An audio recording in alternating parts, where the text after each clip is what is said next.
अस्सलाम वालेकुम, welcome to my channel. आज आपके साथ अपने कुछ विंटर के सीड लगाना शेयर करूंगी। जैसे कि आपको पता ही है कि विंटर का सीज़न जो है वो अब मुकम्मल तौर पे स्टार्ट हो गया है। बहुत अच्छा टाइम है हमारा विंटर के सीड लगाने का, तो वही आज आपके साथ शेयर करूंगी। तो विंटर के जो सीड हैं वो 15 सितंबर से 15 अक्टूबर तक जो है वो लगाए जाते हैं। तो पिछले दिनों कुछ ज़्यादा गर्मी थी, तो जिस वजह से जो है सीड जो मैंने लगाए थे कुछ तो मेरे जर्मिनेट हुए हैं, वो भी मैं आपके साथ शेयर करूंगी। लेकिन अब लास्ट क्रॉप जो है वो मैं लगाने लगी हूँ, तो वो भी आपके साथ शेयर करती हूँ कि मैंने कौन कौन से सीड जो हैं वो विंटर के लगाए हैं और अब मैं कौन सी सीड जो हैं वो लगाने लगी हूँ। तो चलिए वीडियो को शुरू करते हैं और दिखाती हूँ मैं आपको कि कौन से सीड जो हैं वो मैंने लगाने हैं। तो यहाँ पे जो मैंने सीड लगाने हैं विंटर के, ये आप देख सकते हैं, ये सारे विंटर के सीड हैं, जिसमें कैलेंडुला है, ये पेपर फ्लावर है। ये पूरे का पूरा फ्लावर ही मैंने इस तरह से रख लिया था और ये नीचे इसके सीड हैं सारे। और ये हॉली हुक है। हॉली हुक भी मेरे लास्ट ईयर मेरे अपने गार्डन के ही सीड मैंने कलेक्ट किए थे। और साथ में ये वर्बीना हॉली हुक के हैं, और ये ये स्टॉक के और वाल फ्लावर है। साथ में मैरीगोल्ड है, और ये है कॉर्नफ्लावर। और इस तरफ ये जो है ये हमारे स्टॉक की फलियां पड़ी हुई हैं। साथ ही ये है एनुअल क्राइसैंथेमम के, साथ में कुछ जो हैं सीड हैं मैरीगोल्ड के, और मिक्स सीड पड़े हुए हैं सारे। तो जिसमें सनफ्लावर के सीड भी हैं, ये जो है आइस फ्लावर के सीड हैं। ये सीड पॉट ही मैंने इस तरह से कलेक्ट करके रख लिए थे। और ये हमारे नस्ट्रेशियम के बहुत ही खूबसूरत इसके फ्लावर्स होते हैं, ये इसके सीड हैं। और साथ में ये कैलेंडुला है।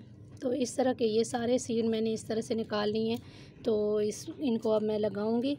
तो इनके लिए जो मैंने मिट्टी लेनी है वो मैं आपके साथ शेयर कर देती हूँ कि मैंने कैसी मिट्टी ली है। तो यहाँ पे ये मेरी मिट्टी है, ये बिल्कुल नॉर्मल गार्डन सॉइल है, और इसमें मैंने जो है वुड ऐश वो मिक्स कर ली थी ताकि मेरी मिट्टी में जो है वो फंगस पैदा ना हो। तो जैसे आपको पता ही है कि विंटर में जो है फंगस पैदा हो जाती है, काई जमना शुरू हो जाती है मिट्टी में। तो जब आप राख ऐड करेंगे तो उसकी वजह से आपकी मिट्टी में जो है फंगस नहीं पैदा होगी, तो आपकी मिट्टी जो है बहुत अच्छी से रहेगी। ये देख सकते हैं मैंने सारी जितनी भी मिट्टी थी इसको मैंने बारीक छान ली है, और ये अब मैं अपने गमलों में भर लूँगी। इसमें कोई भी हमने फर्टिलाइज़र ऐड नहीं करना, ड्राई फॉर्म में या किसी भी तरह का फर्टिलाइज़र ऐड नहीं करना, क्योंकि हमने सीड लगाने हैं। तो सीड लगाने के लिए सिर्फ हमने नॉर्मल गार्डन सॉइल लेनी है, और उसमें आप सैंड यूज़ कर लें, या फिर आप इसमें कोकोपीट ऐड कर सकते हैं। इसके अलावा आप राख ऐड कर लें, ताकि आपकी मिट्टी जो है एक तो वेल ड्रेन रहेगी, और साथ में ही आपकी मिट्टी जो है उसमें फंगस भी नहीं लगेगी। तो इस तरह से मैं अपने गमलों में ये मिट्टी भर लूँगी, सारे गमलों में, फिर मैं आपके साथ शेयर करती हूँ। जी, तो मैंने अपने गमलों में मिट्टी भर ली है। तो अब हम पहले अपनी मिट्टी को इस तरह से गीला कर लेंगे, पानी डाल देंगे अच्छे तरीके से, ताकि हमारी मिट्टी एक दफ़ा अच्छे से मॉइस्ट हो जाए और हमारे गमले भी अच्छी तरह से मॉइस्ट हो जाएं, ताकि पानी बार बार ड्राई ना हो और हमारे सीड जो हैं वो अच्छे तरीके से जर्मिनेट हो जाएं। तो यहाँ पे कुछ जो पॉट थे वो मैंने पहले ही रेडी करके रखे हुए थे।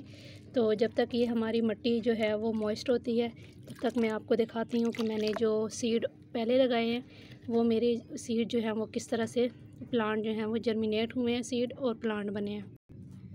जी, तो यहाँ पे ये मैंने मैरीगोल्ड के सीड लगाए थे, ये मैंने सितंबर के फर्स्ट वीक में लगाए थे सभी सीड। तो इसमें मेरी जो फर्स्ट क्रॉप है वो रेडी हो गई है। ये सारे अब मेरे जो प्लांट हैं, ये सभी जितने भी मेरे प्लांट्स हैं ट्रांसप्लांटिंग के लिए रेडी हैं। ये मैरीगोल्ड है, और साथ में कैलेंडुला है, और यहाँ पे मैंने हॉली हुक के सीड लगाए थे।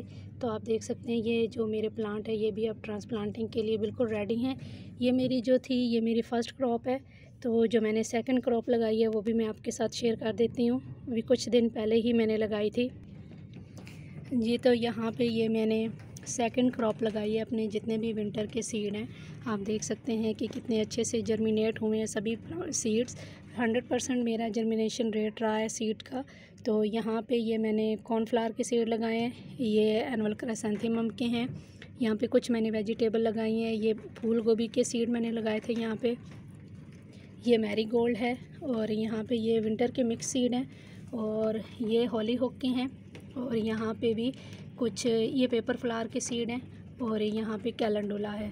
तो इस तरीके से मैंने ये सारे सीड लगाए हैं। तो जो मेरी थर्ड क्रॉप है वो भी मैं आपको दिखा देती हूँ कि वो मेरी किस तरीके से चल रही है। यहाँ पे ये मैंने सनफ्लावर के सीड लगाए थे, तो रात को काफ़ी तेज़ बारिश हुई है, जिस वजह से ये सीड जो है प्लांट जो है कुछ एक तरफ लुढ़क गए हैं, तो सारे बारिश की वजह से।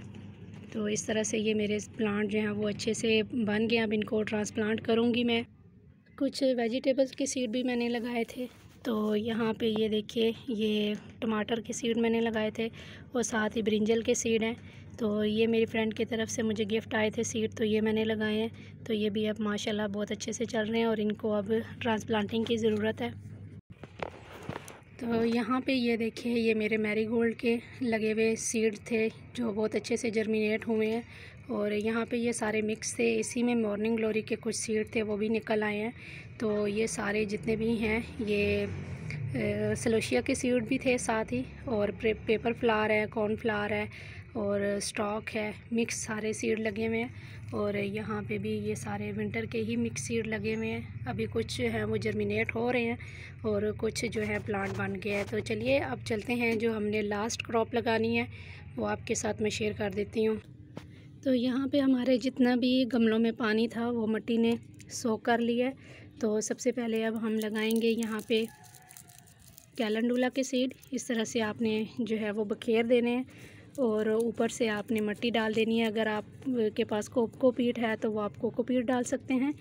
इसके अलावा रेत भी ऊपर से डाल सकते हैं, जो हमारी कंस्ट्रक्शन में इस्तेमाल होती है, सैंड, आप इसको भी यूज़ कर सकते हैं। अगर आपके पास दोनों चीज़ें नहीं हैं तो आप सिंपल जो आपने मिट्टी भरी है वही मिट्टी आप जो है हल्की सी लेयर आप डाल दीजिए। जितने आपके सीड की मोटाई है उतने आप जो है अपनी मिट्टी ऊपर डाल दीजिए, सीड्स को कवर कर दीजिए, और आपको जो है बहुत अच्छे रिज़ल्ट मिलेंगे सीड की जर्मिनेशन के। तो यहाँ पे ये मैंने हॉलीहॉक के और ज़ेबरीना हॉलीहॉक जो हैं ये मैंने डाल दी हैं सीड इसके, और इसी में ये सारे सीड जो हैं वो निकल आएंगे। तो फिर बाद में मैं इनको अलग अलग ट्रांसप्लांट कर दूँगी।